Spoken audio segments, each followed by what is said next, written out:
புஜ்ஜியின் சீத்தாப்பழம் வியாபாரம். பறவைங்களோட ஊர்ல அது சீத்தாப்பழம் காக்கிற நேரம். ஒரு இலையில இருக்கிற சீத்தாப்பழ தோட்டத்துல நிறைய சீத்தாப்பழங்கள் இருந்துச்சு.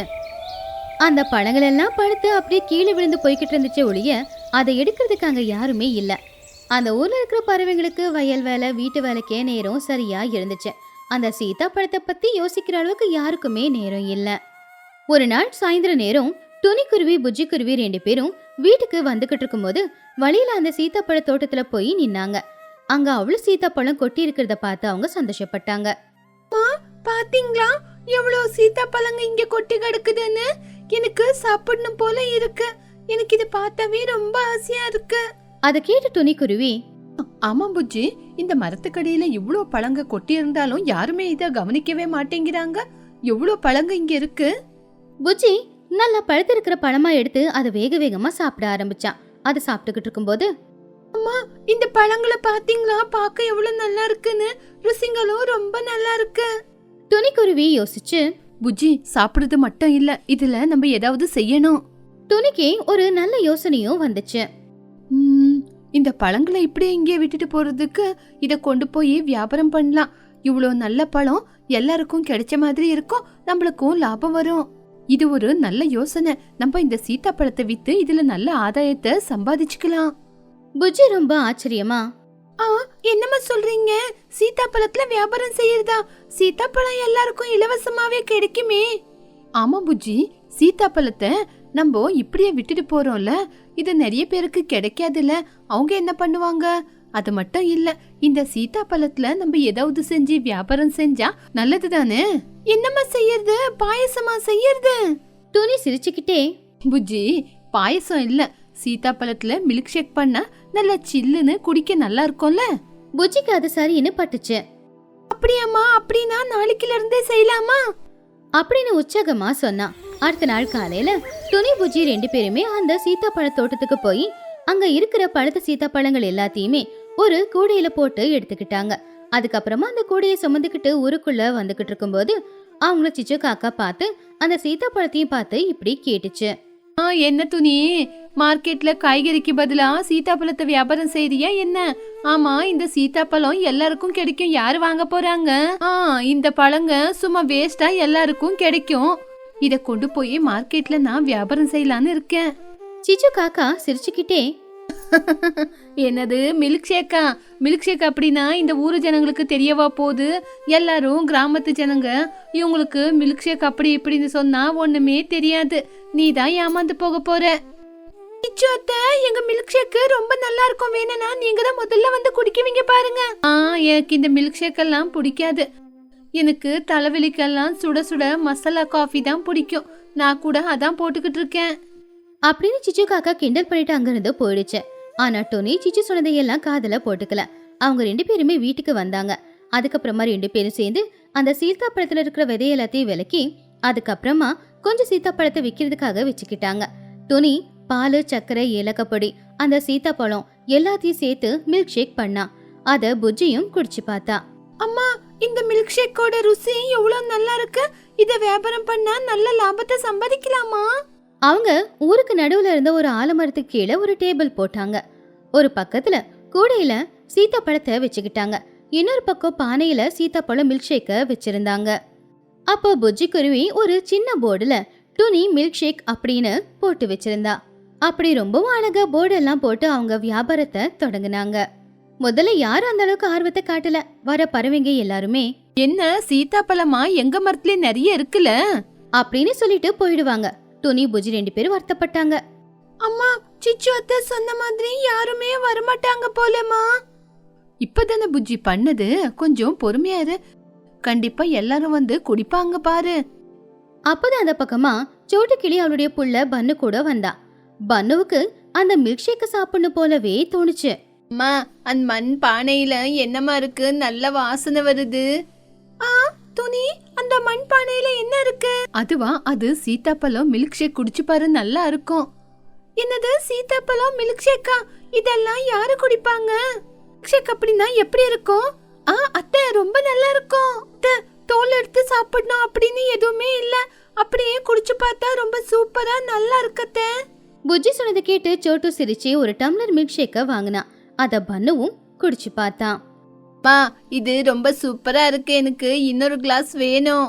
அப்போ சோட்டு அத குடிச்சு, துணி, நீ சொன்ன மாதிரி இந்த மில்க் ஷேக் ரொம்ப நல்லா இருக்கு, எனக்கு இன்னொரு கிளாஸ் கூட உங்க மாமாவுக்கும் கொண்டு போறேன். சோட்டு கிளி அப்படி சொன்னதுனால அந்த ஊர்ல இருக்கிற மத்த பறவைங்களான மஹிக்கழுகு, லூசிபுரா, குஹுவாத்து எல்லாருமே அந்த இடத்துக்கு வந்தாங்க. மில்க் ஷேக்க குடிச்சாங்க. அது அவங்களுக்கு ரொம்பவே பிடிச்சு போச்சு. துணி, உன்னோட யோசனை ரொம்ப நல்லா இருக்கு. அடிக்கிற வெயிலுக்கு இத குடிச்சா உள்ள ரொம்ப சில்லுன்னு நல்லா இருக்கு. ஆமா, மில்க் ஷேக் ரொம்ப நல்லா இருக்கும், எனக்கு கூட ஒரு கிளாஸ் குடிக்க கொடு துணி. அப்படி பாத்துக்கிட்டு இருக்கும் போதே அன்னைக்கு அவங்க செஞ்ச மில்க் ஷேக்கும் அப்படியே சீத்தாப்பழமும் கொஞ்சம் காலி ஆயிடுச்சு. துணியும் புஜ்ஜியும் ரொம்ப சந்தோஷப்பட்டாங்க. அவங்க வியாபாரம் நல்லபடியா நடக்குதுன்னு சிச்சோ கேள்விப்பட்டு ரொம்பவும் வயிறெறிஞ்சா. அட, என்ன இது, வியாபாரத்துல இவன் நஷ்டம் அடைவான்னு பார்த்தா இன்னைக்கு என்ன வியாபாரம் பண்ணி நல்ல லாபத்தை சம்பாதிக்கிறா அப்படின்னு நினைச்சது. அடுத்த நாள் காலையில டொனி புஜ்ஜி 2 பேரும் மில்க் ஷேக்கை தயார் பண்ணி எப்பவும் போலவே ஒரு டேபிள்ல கொண்டு வந்து வைக்கும்போது அங்கேயே அந்த மரத்துக்கு கீழேயே சிச்சு காக்கா ஒரு வண்டி வச்சு புது வியாபாரம் ஆரம்பிச்சுது. அதுல சுட சுட மசால் டீயும் அப்படியே சுட சுட மிளகா பஜ்ஜி அப்படின்னு போர்டும் போட்டிருந்துச்சு. அப்போ சிச்சு காக்கா துணிய பார்த்து இப்படி சொல்லுச்சு. என்ன துணி, இன்னைக்கும் வந்திருக்க, என்னோட மசாலா டீ முன்னாடியே உனக்கு இவ்வளவு நல்ல வியாபாரம் ஆகும்னு நினைக்கிறியா என்ன? பரவாயில்ல சிச்சு, அவங்கவுங்க வியாபாரம் அவங்களுக்கு தான் பெருசு, பார்க்கலாம் யார் தோத்து போறாங்க அப்படின்னு. ஆனா சிச்சு காக்கா விடல. துணி கடைக்கு யாராவது மில்க் ஷேக் வாங்கி குடிக்க வந்தா அவங்க எல்லாருக்குமே மசாலா டீ குடிச்சு பாருங்க அப்படின்னு அவங்க பக்கம் இழுத்துக்கிட்டு இருந்தா. குடிக்கிற இந்த மழையில இந்த மாதிரி மில்க் ஷேக் எல்லாம் குடிக்க முடியுமா என்ன? என்னோட மசாலா டீ குடி, இது உடம்புக்கு கூட ரொம்ப நல்லது.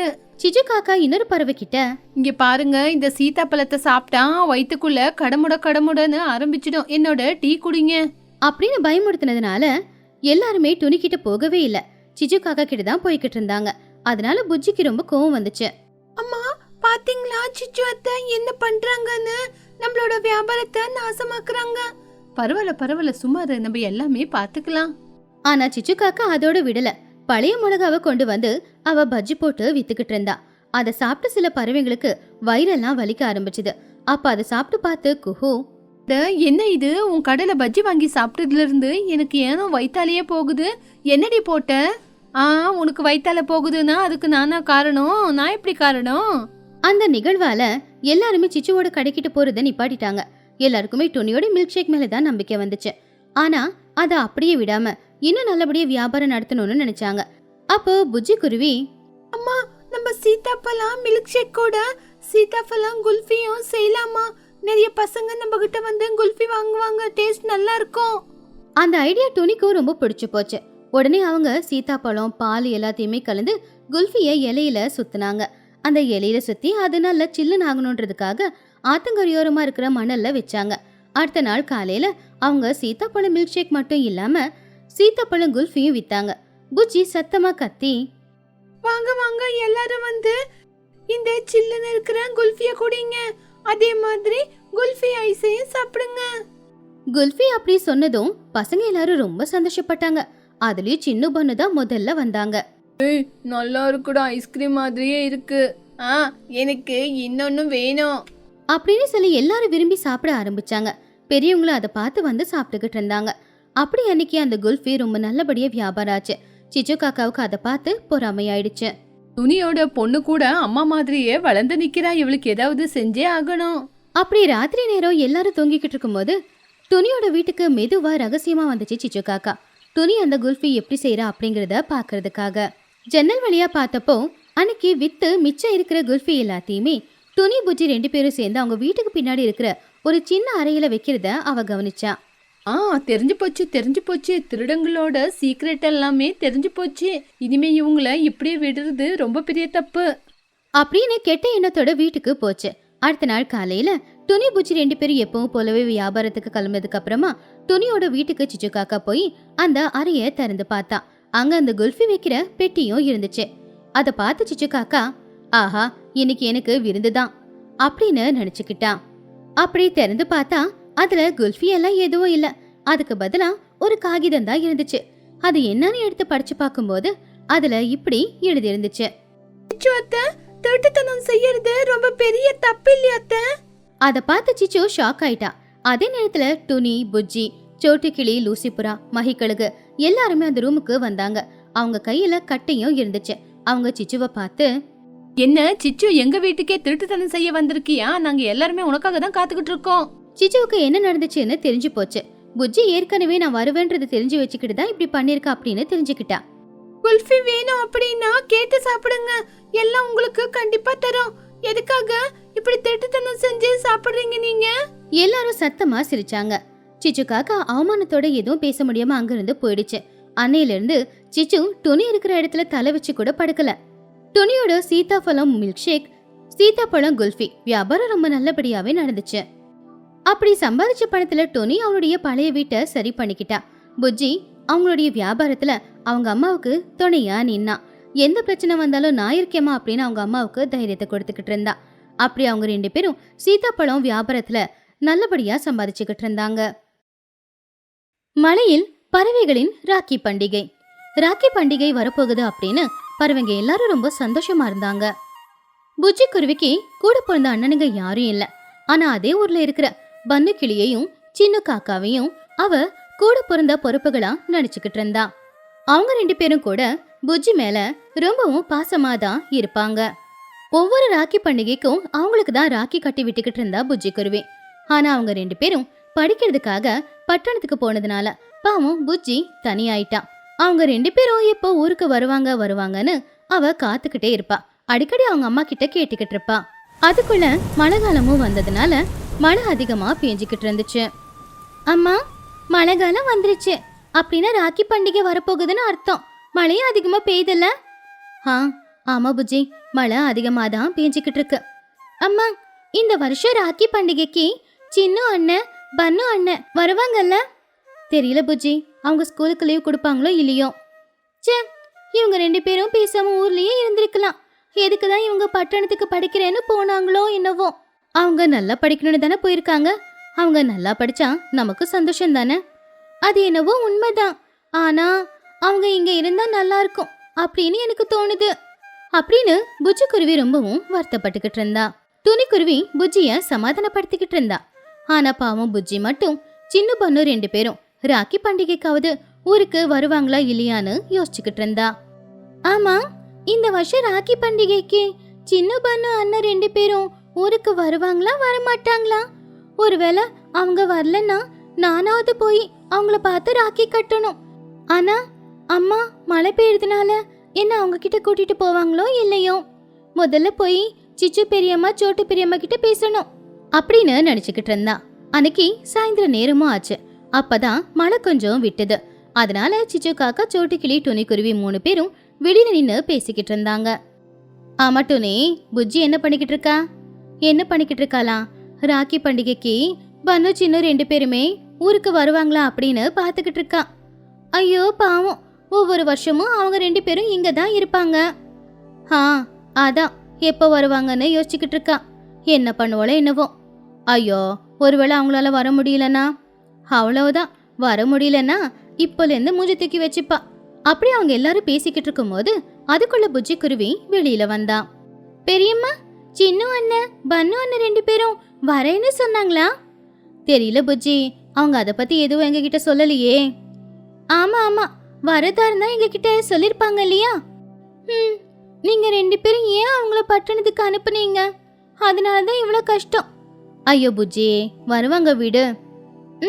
சரி, ஆனா அம்மா, அண்ணன் நீங்க வரலனா நீ தான் என்ன அவங்க கிட்ட கூட்டிக்கிட்டு போகணும். சரி புஜ்ஜி, இப்போல இருந்தே அதை பத்தி ஏன் சொல்லிக்கிட்டு இருக்க? சரி பெரியம்மா, அண்ணனுங்க ஃபோன் பண்ணா வர சொல்லி சொல்லுங்க. நான் கேட்டதா சொல்லுங்க, நான் போறேன். சரி புஜ்ஜி அப்படின்னு சொல்லி புஜ்ஜி வீட்டுக்குள்ள போயிட்டான். பெத்தவங்க எல்லாரும் பசங்களை பத்தி தான் பேசிக்கிட்டு இருந்தாங்க. இது இப்படி இருக்கும்போது ராக்கி பண்டிகைக்கு இன்னும் 2 நாள் தான் இருந்துச்சு. அதனால சின்ன பொண்ணு வருவாங்களோ இல்லையோ அப்படின்னு புஜ்ஜி குருவி யோசிச்சுக்கிட்டு இருந்தா.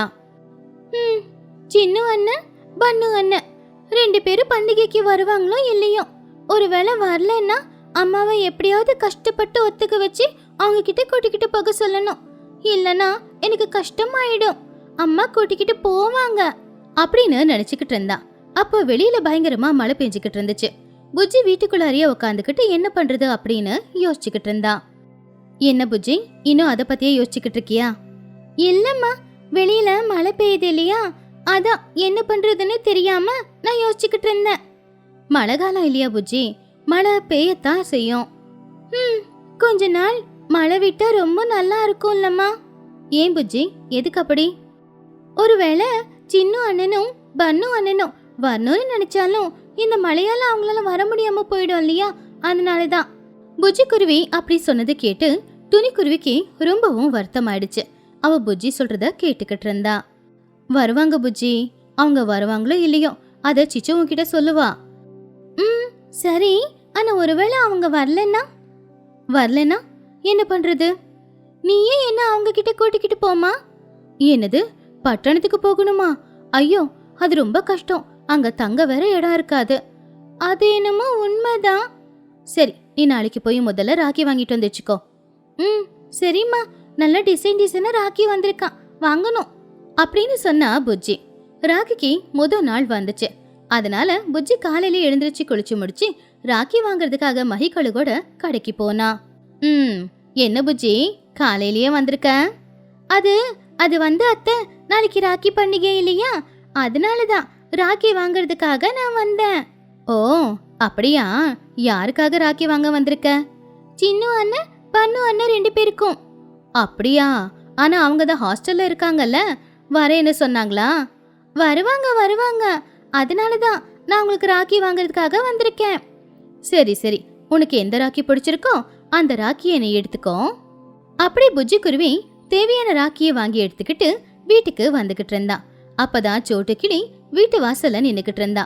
உடனே புஜ்ஜி சோட்டு பக்கத்துல வந்து, பெரியம்மா, அண்ணனுங்க 2 பேரும் வராங்களா? இல்ல புஜ்ஜி, அவங்க வரலையா.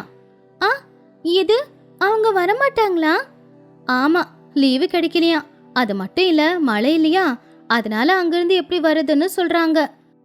ஐயோ, இப்ப நான் என்ன பண்றது? பரவாயில்ல புஜ்ஜி, அடுத்த வருஷம் வருவாங்க அப்படின்னு சொன்னதுமே புஜ்ஜி சரி அப்படின்னு அவளுடைய வீட்டுக்கு போயிட்டா. கவலையோட இருக்கிற புஜ்ஜிய பார்த்து துணிக்குருவி அவகிட்ட வந்து கேட்டா, என்னாச்சு புஜ்ஜி, ஏன் கவலையா இருக்க? பன்னு சின்ன 2 பேரும் வர மாட்டாங்களாம்மா. ஆமா, சோட்டு இப்பதான் என்கிட்ட சொல்லிக்கிட்டு இருந்தா. சரி பரவாயில்ல விடு. அம்மா, அவங்களுக்காக ஆசாசியா ராக்கி வாங்கிட்டு வந்தேன், இப்போ என்ன பண்றது? கவலைப்படாத, அடுத்த வருஷம் வரும்போது கட்டு. அப்படி இல்லம்மா, ஒவ்வொரு வருஷமா அவங்களுக்கு ராக்கி கட்டிட்டேனா, ஆனா இந்த வருஷம் கட்ட முடியாது. துணிக்குருவி புஜ்ஜி குருவிக்கு புரியுற மாதிரி எடுத்து சொன்னா.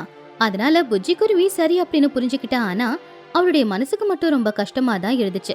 புஜ்ஜி அவ மனசுக்குள்ள, அவங்க 2 பேரும் வரமாட்டேன்னு சொல்லிட்டாங்கல்ல, எனக்கு கோவமா வருது. இந்த தடவை அவங்க வரட்டும், அவங்க கிட்ட நான் பேச மாட்டேன். எல்லாரும் ராக்கி பண்டிகைக்கு சந்தோஷமா இருப்பாங்க, ஆனா என்னால மட்டும் சந்தோஷமா இருக்க முடியாது. அதுக்கு காரணம் அவங்க 2 பேரும் வராம இருக்கிறது தான் அப்படின்னு சொன்னா. அந்த நாளும் முடிஞ்சு போச்சு. அடுத்த நாள் காலையிலயும் ஆச்சு. அன்னைக்கும் மழை பெஞ்சுக்கிட்டே இருந்துச்சு. புஜ்ஜி படுத்து தூங்கிக்கிட்டு இருந்தா. அப்பதான் துணிக்குருவி வந்து புஜ்ஜி குருவிய எழுப்புனா. என்னம்மா இவ்வளவு சீக்கிரமா எழுப்புற? எழுந்திரி புஜ்ஜி, குளிச்சு முடிச்சு தயாராக வேணாமா? எதுக்குமா? அதான் அவங்க 2 பேரும் வரவே இல்லையே, அப்புறம் எதுக்கு? அவங்க வராங்களோ இல்லையோ, நீ எப்பவும் போல குளிச்சு முடிச்சு தயாராகணும் இல்லையா? சரிம்மா, இதோ இப்பவே போய் நான் குளிச்சுட்டு வந்துடுறேன். அப்படி புஜ்ஜி குருவி குளிக்கிறதுக்காக போனா. அதுக்குள்ள சின்னு காக்கா பன்னு கிளி 2 பேருமே ஊருக்கு வந்தாங்க. மழையில நனைஞ்சுக்கிட்டே வந்திருந்தாங்க. பாவம் ரொம்பவும் குளிர்ல வந்தாங்க. சிச்சு காக்கா, சோட்டு கிளி, பன்னும் சின்னும் 4 பேருமே துணியோட வீட்டுக்கு வந்தாங்க. அப்பதான் துணியும் அவங்கள பார்க்க வெளியில வந்தா. அவங்க எல்லாரும் ஒன்னா பேசிக்கிட்டு இருந்தாங்க. அப்பதான் புஜ்ஜி குளிச்சுட்டு தயாராகி வந்தா. அங்க பன்னு சின்ன 2 பேருமே நின்று இருக்கிறத பார்த்து அவ ரொம்பவுமே சந்தோஷப்பட்டா. அட, நீங்க 2 பேரும் வந்துட்டீங்களா? ஆமா, ராக்கி பண்டிகை இல்ல, ஆனா நீங்க 2 பேரும் வரமாட்டீங்கன்னு இவங்க எல்லாரும் சொன்னாங்களே. எங்க செல்ல தங்கச்சி கையால ராக்கி கட்டிக்கிறதுக்கு நாங்க வராம இருப்போமா? ஆமா, உனக்காக நாங்க மழையில நனைஞ்சுக்கிட்டே வந்தோம். ஆனா பெரியம்மா, இவங்க 2 பேரும் வர முடியாது அப்படின்னு நீங்க ஏன் சொன்னீங்க? புஜ்ஜி குருவி அவளுடைய அண்ணனுங்களை பார்த்து ரொம்பவுமே சந்தோஷமா இருந்தா. ஆனா சிச்சு காக்காவுக்கு பசங்க மேல ரொம்பவும் கோவம் வந்துச்சு. இவங்க 2 பேரும் உன்கிட்ட சொல்லக்கூடாதுன்னு சொல்லிட்டாங்க புஜ்ஜி, ஏதோ சர்ப்ரைஸ் ஆமா. அப்படியா? முதவே சொல்லிருந்தா நான் ஸ்வீட் வாங்கி வச்சிருப்பேன்ல. நீ ஒன்னும் ஸ்வீட் வாங்க வேண்டாம், நான் வாங்கி வச்சிருக்கேன். அப்படின்னா அவங்க வருவாங்கன்னு உனக்கும் தெரியுமாமா? தெரியும் புஜ்ஜி, சொல்ல வேணான்னு சொல்லிட்டானுங்க. புஜ்ஜிக்கு எல்லார் மேலேயும் கோவம் வந்துச்சு. எல்லாருமே அவகிட்ட சாரி கேட்டாங்க. புஜ்ஜி, உனக்காக அவ்வளவு தூரத்துல இருந்து கஷ்டப்பட்டு தானே வந்திருக்கோம். ராக்கி கட்ட மாட்டியா? ஏன் கட்ட மாட்டேன்? கட்டுவேன். அப்ப கட்டு. நம்ம எப்பவும் இதே மாதிரி சந்தோஷமா இருக்கணும்ல. பரவாயில்லையடா, 2 பேரும் புஜ்ஜிக்காக வந்திருக்கீங்க. எங்களுக்கு தான் தங்கச்சி இல்லையேம்மா, எங்களுக்கு எல்லாமே இவ தானே. ஆமா, எங்க தங்கச்சியோட சந்தோஷத்துக்காக நாங்க இது கூடவா பண்ண மாட்டோம்? அப்படி அவங்க 2 பேரும் பேசிக்கிட்டு இருக்கும்போது புஜ்ஜி ரொம்பவுமே சந்தோஷப்பட்டா. புஜ்ஜி அவங்க அண்ணனுங்க 2 பேருக்குமே ராக்கியை கட்டி அவங்களுக்கு ஸ்வீட் ஊட்டி விட்டா. அதனால அவங்களும் ரொம்ப சந்தோஷமா இருந்தாங்க. இப்ப சந்தோஷமா புஜ்ஜி? சந்தோஷமா இருக்காதா பின்ன? எப்ப பார்த்தாலும் ராக்கி ராக்கின்னு சொல்லிக்கிட்டு இருந்தா. இப்ப அண்ணனுங்களுக்கு தான் ராக்கியை கட்டிட்டாளே. ஆமா அம்மா, நான் இப்ப ரொம்ப சந்தோஷமா இருக்கேன். சரி சரி, ராக்கி கட்டிட்டல, அவங்க கிட்ட கிஃப்ட் கேளு. அவங்க 2 பேரும் எனக்காக வந்திருக்கிறதே பெரிய கிஃப்ட் தானே. ஆனாலும் நாங்க உங்களுக்கு கிஃப்ட் வாங்கியிருக்கோம் மேடம். நம்ம எப்பவுமே இப்படி சந்தோஷமா இருக்கணும்ல. ஆமா ஆமா, ஒவ்வொரு வருஷமும் நீ இதே மாதிரி எங்களுக்கு ராக்கி கட்டிக்கிட்டு இருக்கணும் புஜ்ஜி. அப்படி 2 பேரும் கிஃப்ட் கொடுத்தாங்க. அதை பார்த்து புஜ்ஜி ரொம்ப சந்தோஷப்பட்டா. அப்படி பசங்க எல்லாரும் சந்தோஷமா இருக்கிறத பார்த்து பெத்தவங்களும் கூட ரொம்பவும் சந்தோஷமா இருந்தாங்க.